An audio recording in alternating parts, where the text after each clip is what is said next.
Isaías capítulo 1, versículo 1. O livro de Isaías fica mais ou menos no meio da sua Bíblia. Se você abrir a sua Bíblia bem no meio e for um pouquinho para a direita, você deve encontrar esse livro. Pelo menos na minha Bíblia está na página 987. 987. O nosso irmão Paulo comentou que o tema do nosso culto hoje é o firme fundamento. Então, queria te perguntar, qual é o seu firme fundamento? Você com certeza tem um. Não porque eu leio o pensamento, mas porque todos nós temos algum fundamento, todos nós temos alguma coisa na qual nós fundamentalmente confiamos. E o que acontece quando o seu pé resvala? Ou o que acontece quando esse firme fundamento se prova talvez não tão firme assim, e o seu mundo desmorona ao seu redor? Essa é uma pergunta que eu gostaria que nós tivéssemos em mente quando a gente estiver pensando a respeito desse versículo, Isaías 1, capítulo 1. A minha intenção é começar hoje uma série de pregações no livro de Isaías, conforme houver oportunidade. É um livro um pouco longo, então nós não vamos pregar em todos os capítulos desse livro, porque isso ia demorar um certo tempo, mas pelo menos algumas mensagens que nos deem uma visão geral do livro de Isaías, do que ele significa para nós. O livro de Isaías ele trata de uma época em que o reino de Israel estava desmoronando. A percepção dos judeus era de que o mundo deles estava caindo ao redor deles. E esse livro ele fala que Deus puniu aquele povo porque eles quebraram a aliança. Mas também é um livro que apresenta uma mensagem de esperança, de que esse mesmo Deus que puniu Israel por quebrar a aliança, iria restaurá-los. E Deus ia fazer isso através de um servo sofredor, que ia estabelecer o reino de Deus. Vamos ler então Isaías 1, versículo 1. Visão que Isaías, filho de Amós, teve a respeito de Judá e Jerusalém, nos dias de Uzias, Jotão, Acais e Ezequias, reis de Judá. Abaixa sua cabeça, por favor, vamos orar juntos. Senhor, por favor, abra os nossos corações, abre os nossos ouvidos para entender a Tua palavra, as nossas mentes para entender, os nossos corações para confiar em Ti, e nos transforma, Senhor, pela Tua palavra. Que as palavras dos meus lábios e o meditar do meu coração sejam agradáveis diante de Ti, Senhor, rocha minha e Redentor meu. Em nome de Jesus nós oramos. Amém? Bom, como eu estava perguntando, qual é a sua reação quando o seu mundo desmorona? Quando aquilo que você entende sendo um firme fundamento se prova não tão firme assim. A minha mãe costumava usar muito uma frase quando eu estava crescendo, na verdade ela usa essa frase até hoje. Quanto mais eu rezo, mais assombração me aparece. Bom, brincadeiras à parte, a gente às vezes usa essa frase, né? Porque parece mesmo que o mundo está desmoronando ao nosso redor, muito frequentemente. Quando a gente acha que as coisas estão ficando bem, porque a pandemia está acabando, acontece uma guerra, e quando a gente não está passando por uma guerra, eu não quero ser um mensageiro de mau agouro, mas vem uma crise econômica, ou quando a gente não tem uma crise econômica, nós temos eleições e políticos, e parece que a gente vai assim, caminhando de uma crise para outra crise. Mas acho que você reconhece que as piores crises não são provocadas por um vírus ou por governantes do outro lado do mundo. As piores crises são aquelas que acontecem bem mais perto de casa. Quando a gente tem um pai numa cama de hospital, como é o caso de irmãos nossos aqui, ou quando a gente ora durante bastante tempo e aquele pai que estava numa cama de hospital, ele falece, e tanto quanto a gente saiba, ele falece sem reconhecer a Cristo como seu Salvador. Ou quando a gente é relativamente jovem e o nosso cônjuge falece, como aconteceu com pessoas próximas de nós, da nossa igreja, ou quando a gente tem o diagnóstico de um câncer, ou quando a gente ouve de novo que aquele câncer que parecia ter sido curado voltou. Essas coisas tendem a doer bem mais do que qualquer vírus ou do que uma guerra que acontece do outro lado do mundo.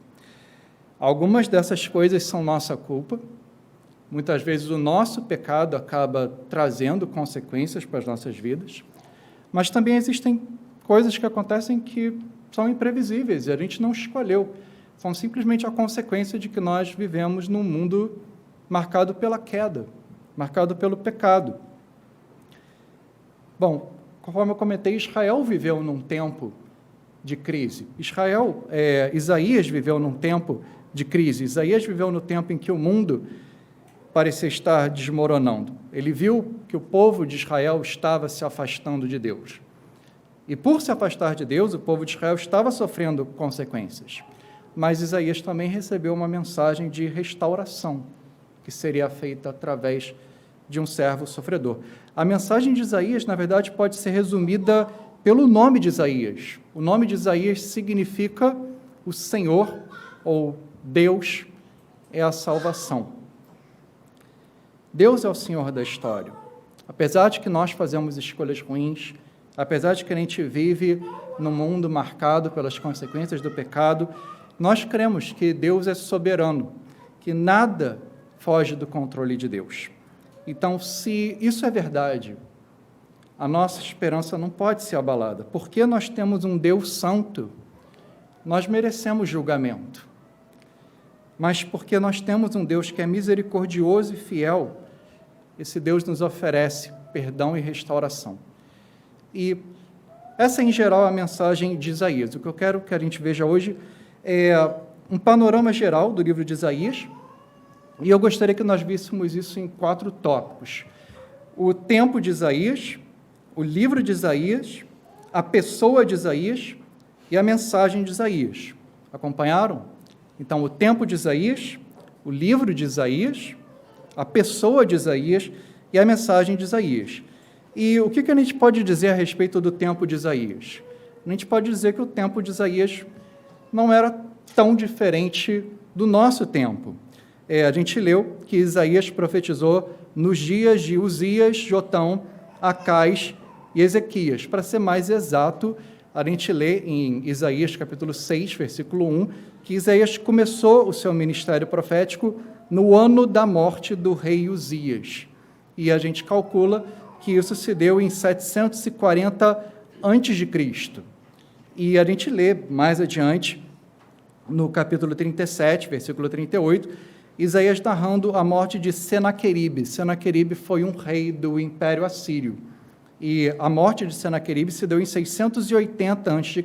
Então, a gente entende que o tempo em que Isaías profetizou foi mais ou menos entre 740 e 680 a.C. Se essas datas não dizem muito para você, a gente vai colocar um pouco mais de conteúdo nelas. O tempo de Isaías foi um tempo de reis fortes, também foi um tempo de reis fracos, foi um tempo de reis piedosos, mas também foi um tempo de reis ímpios. A gente lê em segundo livro de Reis, capítulo 15, versículo 3, que Uzias, o primeiro rei que é mencionado aí em Isaías 1:1, Uzias fez o que era reto aos olhos do Senhor. Na verdade, quando a gente lê os livros de reis, a gente vê que Uzias foi um dos reis mais poderosos de Judá. Segundo Crônicas, capítulo 26, fala muito dos feitos militares de Uzias. Conta que Uzias tinha um exército de 300 mil homens. Isso é muita gente, mesmo para um exército de hoje, 300 mil é muito soldado. Também conta que Uzias construiu torres, construiu cisternas, que ele construiu muralhas e armas de guerra. Segundo Crônicas 26:15, fala que a fama de Uzias se espalhou até muito longe, porque ele foi maravilhosamente ajudado até se tornar muito poderoso. Só que fala segundo Crônicas 26:15. Infelizmente, segundo Crônicas 26:16, fala que depois que Uzias se tornou poderoso, o coração dele se exaltou para a sua própria ruína. Uzias entrou no templo para queimar incenso. Isso era uma coisa que somente os sacerdotes, os descendentes de Arão, podiam fazer. Mas Uzias achou que, porque ele era um rei tão poderoso, ele tinha direito de entrar no templo. E ele foi repreendido pelos sacerdotes. E quando ele foi repreendido, o Uzias se indignou. E, segundo a Crônicas 26:19, fala que no momento em que ele se indignou contra os sacerdotes, lepra lhe saiu na testa, ali mesmo, na presença dos sacerdotes, na casa do Senhor. E Uzias ficou leproso até o final da vida dele. Lepra é uma doença de pele. Na Bíblia, na verdade, o termo lepra ele acaba sendo usado para várias doenças de pele. Então, aquilo ali que Uzias tinha não necessariamente era um problema de saúde muito grave, mas tornava ele impuro. E por causa dessa impureza ritual, Uzias teve que morar numa casa separada até o final da sua vida, aquele rei que havia sido tão poderoso. E Jotão, o seu filho, ficou reinando no seu lugar. Segundo Reis 15:34, afirma que Jotão fez o que era reto aos olhos do Senhor. Porém, se a gente continua lendo, a gente vê que Jotão não teve um reinado assim tão espetacular quanto o reinado do seu pai. Pelo menos o Jotão não tentou queimar incenso. Então, ele tinha isso a favor dele. Mas Jotão foi um rei negligente com o pecado do povo. Se a gente pegar segundo Crônicas 27, a gente vê que durante o reinado dele, o povo continuava na prática do mal. Ou seja, debaixo lá dos olhos do rei, o povo continuava pecando. O próximo rei que a gente vê aí, Acais, foi um dos reis mais perversos da história de Judá. Segundo Reis 16:2 diz que ele não fez o que era reto aos olhos do Senhor seu Deus. Na verdade, o texto continua dizendo que Acais andou no caminho dos reis de Israel. E ouça o que eu vou falar agora. Até queimou o seu filho como sacrifício. Fazendo isso segundo as abominações dos gentios, que o Senhor havia expulsado de diante dos filhos de Israel. Acais também sacrificou e queimou incenso nos lugares altos, nas colinas, debaixo de toda árvore frondosa. Esse foi Acais. O próximo rei dessa lista, Ezequias, em contraste, foi um dos reis mais piedosos da história de Judá. Segundo Reis 18:3 diz que Ezequias fez o que era reto aos olhos do Senhor.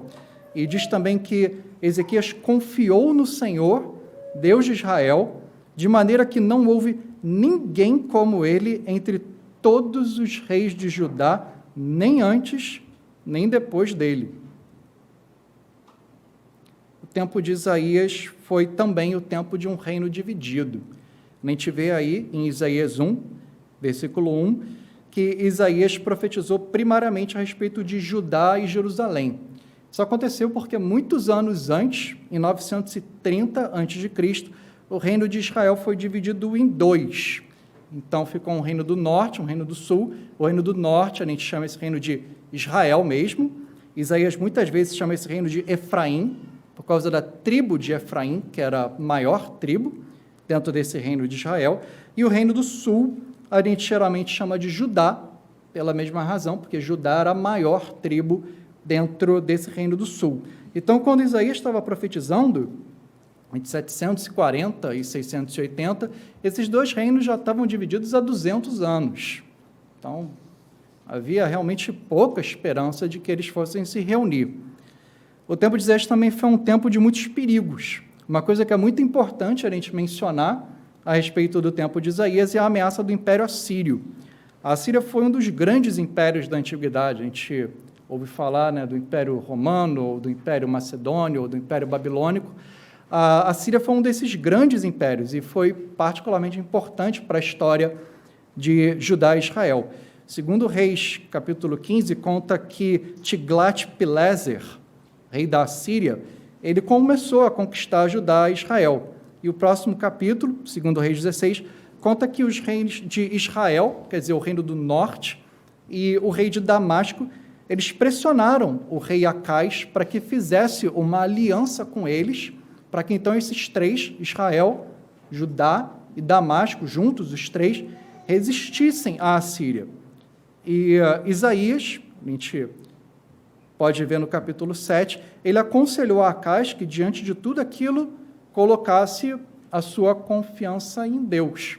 Só que a reação de Acais não foi nada disso. Ao invés disso, Acais tentou usar o que ele achou que era um estratagema inteligente e se aliou contra a Assíria. Aquele velho dito, se não pode vencê-los, junte-se a eles. E se juntou justamente contra a Assíria. E por que Acais se juntou à Assíria? A Assíria não teve nenhum impedimento para conquistar, então, Damasco e também para conquistar o Reino do Norte, Israel. Isso aconteceu em 722 a.C., é o ano em que o Reino do Norte de Israel foi derrotado pelo Império Assírio, e aquelas tribos do norte de Israel, então, foram levadas para o cativeiro e basicamente desapareceram, por causa do pecado deles, mas também por causa da maneira como Acais não quis escutar o profeta Isaías e não quis confiar em Deus. Talvez isso parecesse uma atitude inteligente da parte do Acais, se juntar ao Império Assírio, mas não foi tão inteligente assim, não. O que você acha que a Assíria fez depois de conquistar Damasco e conquistar Israel? Já brincou daquela brincadeira do dominó, que a gente coloca vários dominóis em fila e derruba e todos os dominós vão caindo? Depois de conquistar esses dois outros reinos, o próximo da jogada acabou sendo o reino de Judá. Isso aconteceu numa geração seguinte, quando Senaqueribe, um novo rei que se levantou na Síria, ele tentou conquistar o reino de Judá já durante o reinado de Ezequias. Porém, Ezequias agiu diferente do seu pai. Ele ouviu o profeta Isaías, ele se humilhou diante de Deus, e Deus ouviu a oração, e no capítulo 38 de Isaías nós lemos que o anjo do Senhor lutou contra o exército da Síria e derrotou aquele exército. Infelizmente, Isaías não termina no capítulo 38. E a gente vê no capítulo 39 que esse mesmo rei Ezequias, que foi piedoso, ele depois foi orgulhoso quando ele recebeu alguns enviados do Império Babilônico. Naquele tempo, a Babilônia era um reino menor, não tão forte assim, mas Ezequias foi orgulhoso, quis mostrar os seus tesouros para aqueles enviados do Império Babilônico, e foi repreendido por Isaías por causa disso, e algumas gerações depois, foi justamente aquele Império Babilônico que, em 586 a.C., derrotou Judá e levou, então, aquele reino para o exílio. Talvez você já tenha ouvido uma frase do Charles Dickens. Charles Dickens foi um autor inglês, ele escreveu Oliver Twist, escreveu também um conto de Natal. Ele tem um livro em que ele fala: foi o melhor dos tempos, foi o pior dos tempos. O tempo de Isaías foi o melhor dos tempos. Osias foi um rei muito poderoso, Ezequias foi um rei muito piedoso. O tempo de Isaías também foi o pior dos tempos. Jotão foi um rei, no mínimo, conivente com o pecado, e Acais foi um dos reis mais perversos de Judá. O tempo de Isaías foi o melhor dos tempos, foi o pior dos tempos. Foi um tempo de reis fortes e piedosos, mas também foi um tempo de reis medíocres e ímpios. Foi um tempo de livramentos miraculosos, mas também foi um tempo de grandes perigos. Foi um tempo de crises internacionais e de dramas pessoais, não muito diferente do nosso tempo.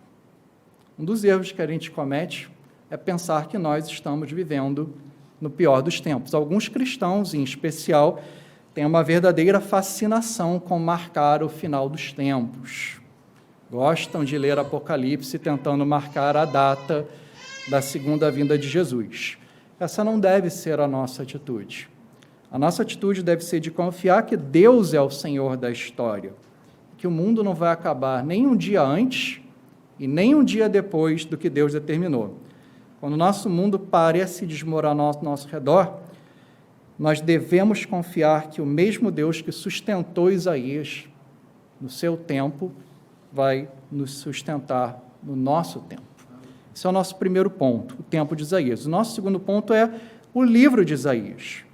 Aí, em Isaías 1:1, nós vemos que esse livro é uma visão.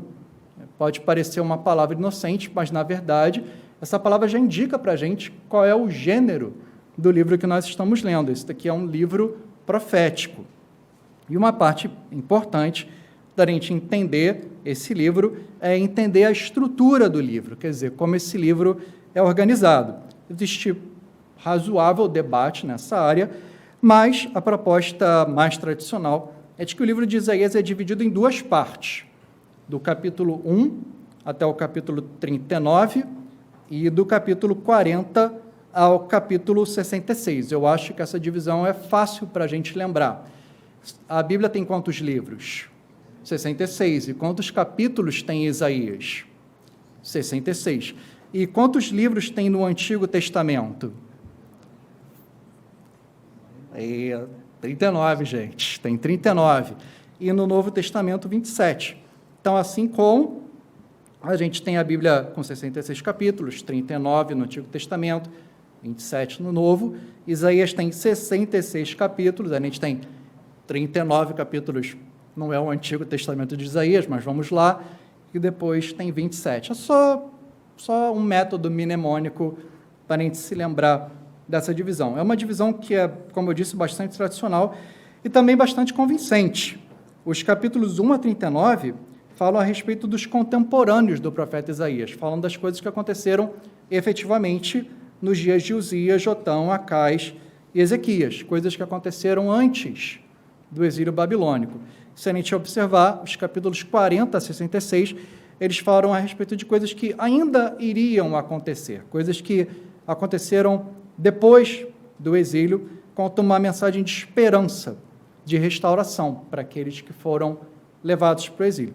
Essa divisão ela é tão clara, quando a gente lê, que pelo menos desde o século XVIII, algumas pessoas chegam a duvidar que o livro de Isaías tenha sido escrito somente por uma pessoa. Eles acreditam que o livro de Isaías foi escrito por 2, talvez mais autores. Muitos comentaristas críticos, eles encontram evidência disso no fato de que nos capítulos 44 e 45, Isaías menciona Ciro, o rei da Pérsia, pelo nome. O problema com isso é que esse Ciro, o rei da Pérsia, ele viria a viver mais de 100 anos depois de Isaías.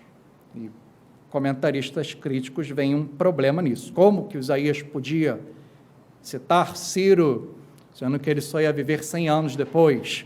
Então, fala-se de um segundo, ou até mesmo de um terceiro Isaías que escreve esses capítulos. A gente vai dar atenção para isso daqui a pouco. Essa, no entanto, não é a única maneira de dividir o livro de Isaías. Também existe a proposta que a gente pode dividir o livro em 3 partes, capítulos 1 a 39, 40 a 55 e 56 a 66. E outra opção ainda é dividir o livro de Isaías em 7 partes. Capítulos 1 e os primeiros versículos do capítulo 2, capítulos 2 a 4, 5 a 12, 3 a 27, 28 a 37, 38 a 55 e 56 a 66. Se você não tiver decorado isso, não se preocupe, eu também não decorei. Eu sei, é mais difícil do que simplesmente 1 a 39 e depois 40 até 66. Essa divisão em 7 partes, ela é defendida particularmente por um autor chamado Peter Gentry. Foi por muitos anos professor de Antigo Testamento no Seminário Batista do Sul, nos Estados Unidos, e é um grande pesquisador de Antigo Testamento. O que o Peter Gentry observa é o seguinte, que, na verdade, Isaías ele conta a mesma história 7 vezes, um pouco diferente em cada vez em que ele conta, que é muito parecido, por sinal, com o que acontece com o livro do Apocalipse, segundo muitos comentaristas. A gente sabe que o número 7 na Bíblia significa perfeição ou completude. Então, a mensagem de Isaías é uma mensagem de julgamento, mas também é uma mensagem de restauração. Se a gente levar essas coisas em conta, então, Isaías tem uma mensagem perfeita de julgamento e de restauração. Sabe quando você escuta uma música em mono? Mono significa né? Que você está escutando a música num canal só. Antigamente, as músicas eram gravadas em mono. Aí inventaram o estéreo. O que acontece quando a gente escuta uma música em estéreo? A gente tem 2 canais, a música sai um pouco diferente em cada canal. É isso que acontece quando a gente coloca fone de ouvido, se você já reparou. A música que sai em um fone de ouvido é um pouquinho diferente da música que sai no outro fone de ouvido. E justamente isso que dá a sensação de uma música ambiente. E já parecia que estava bom demais, né? Só que alguém teve a ideia de colocar a música em muitos canais. Aí você coloca uma caixa aqui do lado da sala, que só sai o som grave, coloca outra caixa ali, que sai o som agudo, e você coloca caixas espalhadas por toda a sala. É o surround sound, né? É o som envolvente. Então, imagina se você coloca 7 caixas espalhadas, e cada uma delas, todas estão tocando a mesma música, mas cada uma delas toca aquela música um pouquinho diferente. Então, você tem essa sensação mesmo de uma música que te envolve. Por isso que é, em geral, muito melhor a gente assistir um filme no cinema do que em casa, né? Tem aquele som do cinema que te envolve. Você escuta alguém falando atrás de você, o outro falando lá longe. Essa é a ideia de uma música que está em muitos canais e te envolve. Bom, se o Peter Gentry está certo, assim é o livro de Isaías. Deus está contando uma mensagem de julgamento, mas também de restauração em surround sound. Ele está contando essa música 7 vezes, mas justamente porque ele conta essa mesma mensagem 7 vezes, um pouco diferente em cada vez, você tem uma ideia que não é mono dessa mensagem, você tem uma ideia muito mais profunda, muito mais envolvente a respeito dessa mensagem. Como é que a gente pode aplicar isso para as nossas vidas hoje? Acho que isso é uma boa lembrança de que nós somos tardios para ouvir. E muitas vezes Deus tem que falar as coisas para a gente, não uma, não 2, mas até 7 vezes. Deus tem que falar a mesma coisa para a gente finalmente ouvir. Nós somos tardios para ouvir. Mas a gente tem que prestar particular atenção naquilo que está sendo dito. O que estava sendo dito para o povo de Judá é que eles mereciam ser punidos pelos seus pecados. Mas também está sendo dito que Deus foi misericordioso e queria restaurar aquele povo. Essa mesma mensagem se aplica para nós também. Isaías precisa contar essa mensagem 7 vezes, porque a restauração que Deus oferece é uma restauração perfeita. E como é que a gente deve lidar com o fato de que Isaías pode prever a conquista da Babilônia pelo Império Persa por Ciro, cerca de 100 ou mais anos antes? A gente deve pensar o seguinte: você acredita que Deus é o Senhor da história? Você acredita que tudo o que acontece está debaixo do controle de Deus? Se você acredita nisso, então você não tem dificuldade de acreditar que Isaías podia prever que Ciro conquistaria o Império Babilônico mais de 100 anos antes. Deus não sabe o que vai acontecer porque Ele prevê que as coisas vão acontecer. Deus sabe que as coisas vão acontecer porque Ele mesmo controla tudo o que acontece. É nesse Deus em que nós devemos crer e é nesse Deus que nós devemos confiar. O nosso terceiro ponto é a pessoa de Isaías.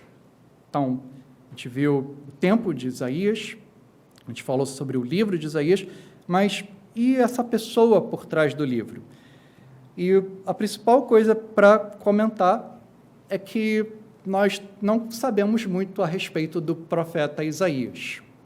A gente sabe muito sobre Jeremias. Se a gente lê Jeremias, tem muitos detalhes biográficos desse profeta. Se a gente lê Ezequiel ou Daniel, a mesma coisa. Não é bem assim que acontece com o profeta Isaías. A gente lê aí, em Isaías 1:1, que Isaías era o filho de Amós. Esse Amós não é o profeta Amós que escreve aquele livro que leva o nome dele. A gente não sabe quem era esse Amós. O capítulo 8 fala que Isaías era casado, fala de uma profetisa, enfim, a esposa de Isaías.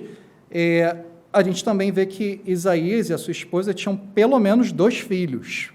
Um deles se chamava Sear-Jazub, bom nome aí para quem está procurando nome para filho, e Maer-Salal-Hasbaz. Na hora de fazer chamada na escola era complicado. Maer-Salal-Hasbaz significa rápido despojo, presa segura. Já Sear-Jazub significa um remanescente voltará. É que os nomes dos filhos de Isaías eram em si parte da sua mensagem profética. Eles falavam sobre o que Deus ia fazer com aquele povo. No curto prazo, rápido despojo, presa segura, e no longo prazo, um remanescente voltará. A gente tem outras informações a respeito de Isaías, mas, em geral, elas vêm de tradições. Se a gente quiser levar essas tradições em consideração, existe uma tradição rabínica que afirma que Amós, o pai de Ezequias, era irmão do rei Amazias. E, se isso for verdade, então, Isaías era primo do rei Uzias. Ele era um nobre, frequentava o palácio real. Também disse que a frase cerrados ao meio, que a gente encontra em Hebreus 11:37, é uma referência a Isaías. Isaías teria morrido dessa maneira, cerrado ao meio. Será que essas tradições são verdade? Será que a gente pode confiar nessas tradições? É difícil a gente saber. Eu acho melhor a gente não dar tanta atenção assim para essas tradições e se concentrar naquilo que a Bíblia fala. E o que a Bíblia fala? Fala que Isaías era um profeta. Às vezes a gente escuta a palavra profeta e a gente pensa numa pessoa que prevê o futuro, né? Pensa que, essencialmente, um profeta é isso. Os profetas bíblicos, eles algumas vezes previam o futuro, inclusive o profeta Isaías, mas isso não é essencialmente o que os profetas bíblicos faziam. Os profetas bíblicos eram essencialmente como advogados, que falavam em nome de Deus no contexto da aliança. Comentei há pouco tempo que uma aliança é uma relação especial entre Deus e o homem.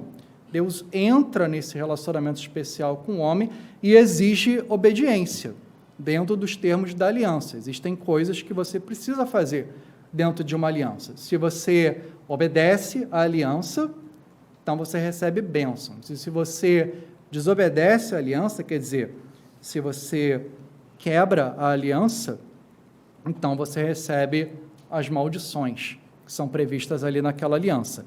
E os profetas, eles principalmente alertavam o povo de que eles estavam quebrando a aliança que Deus havia feito com o povo de Israel. E no caso de Isaías, os israelitas, ou mais exatamente Judá, eles estavam quebrando a aliança que eles tinham com Deus. Ou seja, os profetas não eram inovadores, eles não estavam querendo trazer uma coisa nova. Eles, na verdade, queriam lembrar o povo da mensagem que a gente encontra, principalmente nos 5 primeiros livros da Bíblia, que são os livros que mais fundamentalmente estabelecem a aliança de Deus com o povo de Israel. Então, é assim que a gente deve ler Isaías, não como alguém que estava querendo chamar a atenção para si, mas como alguém que estava querendo alertar o povo de Israel de que eles estavam quebrando a aliança e chamar o povo ao arrependimento, a voltar a ser obediente para a aliança. Comentei Isaías, o nome Isaías significa o Senhor é a salvação. Então, acho que é exatamente isso que Isaías gostaria que nós prestássemos atenção, que o Senhor é a salvação. Talvez você já tenha ouvido falar na tumba de Mausolo. Alguém? A tumba de Mausolo, ela também é conhecida como Mausoléu de Halicarnasso. É uma das 7 maravilhas do mundo antigo. O nome mausoléu o lugar que a gente coloca, um lugar chique, né, diferente, que a gente coloca os mortos, vem justamente daí, da tumba de Mausolo. O Mausolo ele foi um governante dentro do Império Persa. E a tumba dele era uma estrutura magnífica. Tinha 45 metros de altura, adornada com mármore branco e estátuas em tamanho real de pessoas feitas pelos melhores artistas da época. Era uma coisa linda, magnífica, segundo se consta. Porque o Mausolo ele queria celebrar o local da morte dele, perpetuar o nome dele de uma maneira bem pomposa. Disse também que a grande pirâmide de Gizé, acho que essa todos nós conhecemos, né? Também é uma tumba de um faraó, o faraó Quéops. Quer dizer, quis também fazer um grande túmulo para perpetuar a sua memória. E assim era com muitos homens da antiguidade. Eles queriam deixar o seu nome escrito na história, perpetuar a sua memória. Você sabe o que o Mausolo e o Quéops têm em comum? Os dois estão mortos.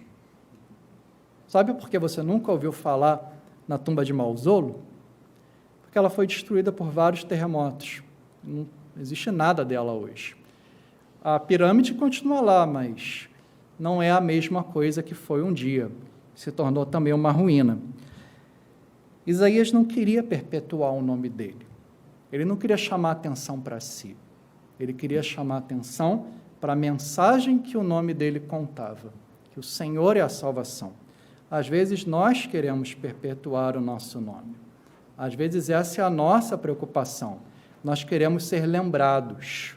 Queremos, de alguma maneira, deixar uma marca. Essa não pode ser a grande ambição da nossa vida.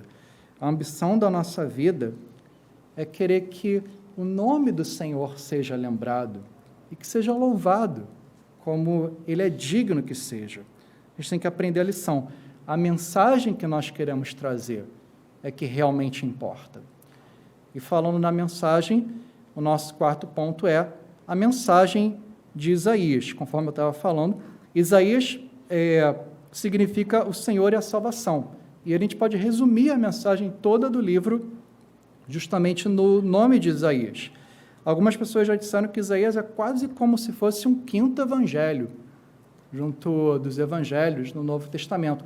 Outras pessoas já disseram que Isaías é como se fosse o livro de Romanos, do Antigo Testamento. Romanos é uma carta bem importante do apóstolo Paulo. Isaías aparece assim entre os profetas. Existem vários temas que a gente pode destacar, na verdade, no livro de Isaías. Eu gostaria de mencionar alguns. O primeiro deles é que Isaías apresenta a Deus frequentemente como o Santo de Israel. Aí, no capítulo 1, versículo 4, a gente tem um exemplo disso. Diz o seguinte: ai desta nação pecadora, deste povo carregado de iniquidade. São descendência de malfeitores, filhos que praticam o mal. Rejeitaram o Senhor, desprezaram o Santo de Israel. Essa expressão Santo de Israel, ela aparece 32 vezes no Antigo Testamento. 26 dessas 32 aparecem só aí no livro de Isaías. Isaías ele contrasta esse Deus santo com a nação pecadora de Israel. A gente vê no capítulo 2, versículo 12, outro tema importante aí dentro do livro de Isaías. Diz o seguinte: o dia do Senhor dos Exércitos será contra todos os orgulhosos e arrogantes, e contra todos os que se exaltam, para que sejam humilhados. O dia do Senhor é outro tema importante dentro do livro de Isaías. O dia do Senhor, ele é um dia de juízo, no qual Deus vem e confronta os seus inimigos e os condena. Mas o dia do Senhor também é um dia de redenção, no qual Deus glorifica o seu nome, ele restaura a criação e ele redime um povo para si. Então, é tanto um dia de julgamento, quanto é um dia de restauração. Deus, nesse dia, ele redime um povo para si. E esse é outro tema importante dentro do livro de Isaías, esse povo remanescente que é redimido por Deus. Isso é mencionado, por exemplo, no capítulo 10, versículo 20. Naquele dia, os restantes de Israel, quer dizer, esse remanescente de Israel, e os da casa de Jacó que tiverem escapado, nunca mais se apoiarão naquele que os feriu, mas se apoiarão no Senhor, o Santo de Israel. E outra coisa que Isaías fala é que esse remanescente, esse povo que será redimido, ele será salvo por um servo sofredor. A gente tem 4 passagens em especial que são muitas vezes chamadas de cânticos ou poemas do servo sofredor. Uma dessas passagens, ela se encontra entre os capítulos 52 e 53. É um texto bastante famoso que diz: eis que o meu servo procederá com prudência, será exaltado e elevado, será muito sublime. Certamente ele tomou sobre si as nossas enfermidades e as nossas dores levou sobre si. E nós considerávamos como aflito, ferido de Deus e oprimido. Mas ele foi traspassado por causa das nossas transgressões, esmagado por causa das nossas iniquidades. O castigo que nos traz a paz estava sobre ele, e pelas suas feridas nós fomos sarados. E, finalmente, a gente vê em Isaías muitos elementos escatológicos. Escatologia é o nome que a gente usa para falar das últimas coisas, particularmente o final dos tempos. Existem passagens dessa natureza que estão espalhadas por todo o livro de Isaías, mas elas se concentram bastante nos últimos capítulos. É nesses últimos capítulos de Isaías que a gente lê, por exemplo, uma passagem como: o lobo e o cordeiro pastarão juntos, o leão comerá palha como o boi, pó será a comida da serpente, não se fará mal nem dano algum em todo o meu santo monte, diz o Senhor. A mensagem de Isaías é de que o Senhor é a salvação. Na verdade, essa é a mensagem de toda a Bíblia. De Gênesis a Apocalipse, a mensagem que nós lemos é a salvação do Senhor, que vem através de alianças. Irineu, um dos teólogos dos primeiros séculos do cristianismo, ele apresentou isso da seguinte maneira: ele pede que a gente imagine um mosaico. Sabe, um mosaico, né? É aquela figura que a gente faz com várias pedrinhas coloridas. A gente vai colocando aquelas pedrinhas coloridas até que elas formam um desenho. E o Irineu diz o seguinte: você pode pegar as pedras de um mosaico e colocar elas de muitas maneiras. Você pode arrumar as pedras de um mosaico para fazer a imagem de um cão ou de uma raposa. Mas essa não é a mensagem do mosaico da Bíblia. A mensagem do mosaico da Bíblia é a imagem de um rei. Isaías é uma pedrinha dentro desse mosaico que a Bíblia pinta para a gente da salvação através desse rei.